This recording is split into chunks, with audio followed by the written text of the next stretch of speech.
Hello guys, ये video उन students के लिए है जो पहली बार अपना घर छोड़कर किसी दूसरे शहर में गवर्नमेंट डिपार्टमेंट को ज्वाइन करने के लिए जाते हैं।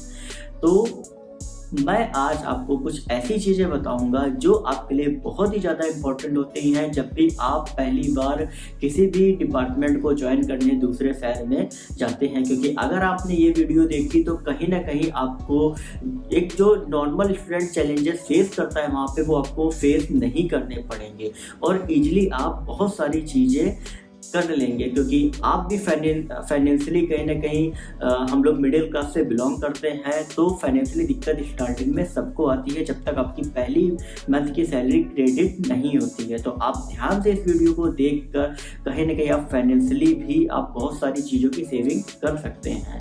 तो आपको ये वीडियो थोड़ा सा कहीं ना कहीं बोरिंग लगेगा, लेकिन आप इसको पूरा देखिएगा।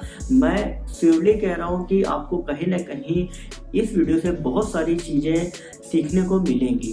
तो आपको अगर ये वीडियो अच्छा लगे तो आप प्लीज़ सब्सक्राइब जरूर करिएगा और वीडियो को लाइक जरूर करिएगा। तो बात करते हैं, जब पहली बार आपका ज्वाइनिंग लेटर आता है तो कहीं ना कहीं आप सभी के मन में, आपके फैमिली मेम्बर्स के मन में एक खुशी का एक माहौल होता है। लेकिन अब बात आती है कि आपको किसी दूसरे शहर में ज्वाइन करने जाना होता है, तो आपके फैमिली मेम्बर से देखते हैं कि कोई रिश्तेदार दोस्त वगैरह अगर वहाँ रह रहा हो तो कहीं ना कहीं आपको थोड़ा सा स्टे करने में 1-2 दिन एक आराम हो जाती है। लेकिन आप में से कई ऐसे स्टूडेंट्स होते होंगे जिनके रिश्तेदार फैमिली मेम्बर्स उस शहर में नहीं अवेलेबल, नहीं वहाँ पे रह रहे होते हैं। तो उनके लिए मैं आपको बता दूं कि आपका जिस भी मिनिस्ट्री या डिपार्टमेंट में आपका सिलेक्शन हुआ है, आप उस डिपार्टमेंट में बेझिझक कॉल करके, आप उस डिपार्टमेंट के एम्प्लॉय हो चुके हैं तो बेझिझक कॉल करके आप पूछ सकते हैं वहाँ के गवर्नमेंट गेस्ट हाउस के लिए, क्योंकि गेस्ट हाउस उस डिपार्टमेंट के जितने भी लोग होते हैं उनको बहुत ही ईजिली मिल जाता है और वो इसी वजह से ही बनाए जाते हैं। तो आप उस डिपार्टमेंट में कॉल करके पूछिए कि गेस्ट हाउस अवेलेबल है या नहीं है, मोस्टली आपको अवेलेबल ही मिलेगा। तो एक आपकी रहने की समस्या आपकी दूर हो गई। अब बात करते हैं कि भाई जब आप उस शहर में पहुंच जाते हैं तो सबसे पहले एक चीज़ आप ध्यान रखिए कि अगर आप जब पहुंचे तो आप ऑफिस के लंच के पहले वाले टाइम में पहुंचे। लंच के पहले वाला टाइम होता है आपका 4 नून, बाद का आपका होता है आफ्टरनून। तो अगर 4 नून में आप ज्वाइन करते हैं तो आपको कहीं ना कहीं सैलरी पूरे दिन की काउंट होगी। अगर आफ्टरनून में ज्वाइन करते हैं तो कहीं ना कहीं आपका सैलरी का लॉस भी होगा। तो कोशिश करिए आप सुबह ज्वाइन करने की। फिर जब आप ज्वाइन करते हैं तो उस टाइम पे ज्वाइनिंग टाइम आप ज्वाइनिंग रिपोर्ट की रिसीविंग लेना मत भूलें, क्योंकि जब आप ज्वाइनिंग देते हैं तो वापस में आपको एक रिसीविंग आपके पास होनी चाहिए जो ये शो करती है कि आपने डिपार्टमेंट में ज्वाइन कर लिया है। क्योंकि ये रिसीविंग कहीं ना कहीं आप अगर रेंट वगैरह के लिए जाते हैं तो कई लोग ये मांग देते हैं एज ए प्रूफ कि आपके पास क्या प्रूफ है। तो इस वजह से ज्वाइनिंग रिपोर्ट की रिसीविंग लेना बिल्कुल भी आप मत भूलिएगा।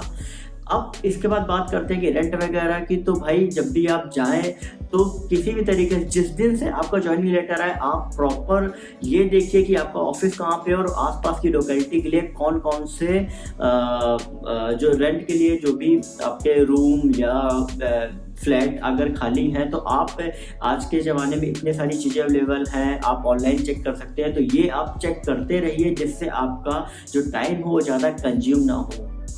ठीक है। अब इसके बाद बात करते हैं कि भाई आपने रेंट वगैरह के लिए देख लिया।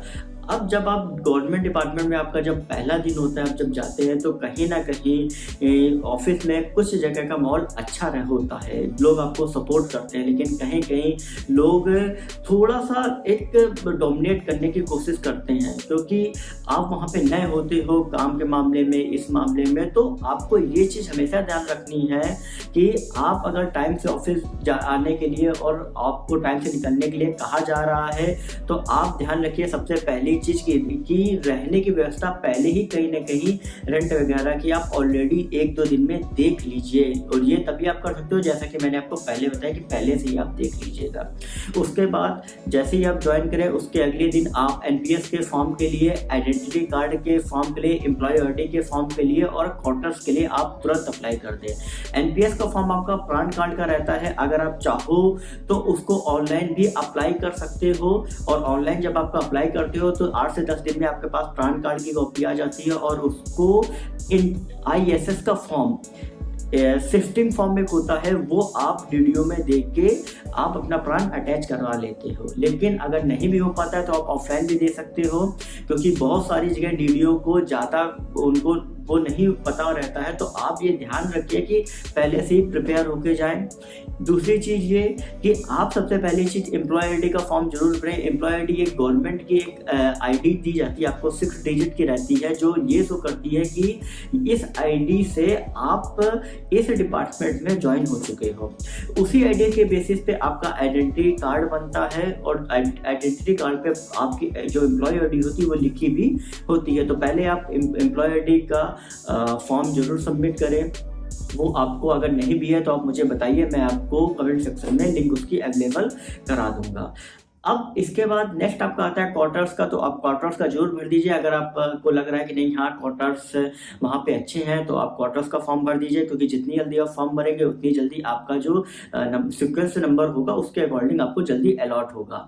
अब इसके बाद नेक्स्ट जो आपका है वो है आपका फाइनली सैलरी के लिए क्या प्रोसीजर होता है। तो सैलरी के लिए मैं आपको बता दूं कि आपको बैंक की पासबुक, अगर आपका होम टाउन में अकाउंट है तो वहाँ पे बैंक की पासबुक, आपका मैंडेट फॉर्म मैं ऑलरेडी आपको लिंक दे चुका हूँ, मैंडेट फॉर्म, और भी आपकी जो चीज़ें रहती हैं जैसे attestation form, medical character certificate, इनकी एक एक कॉपी आप जब भी आपके पास ये सारी चीज़ें हों वो आप एक अपने सेफ साइड एक निकाल के रख लें, क्योंकि ये सारी चीज़ें आपकी सैलरी के टाइम बहुत ही ज़्यादा ज़रूरी होती हैं।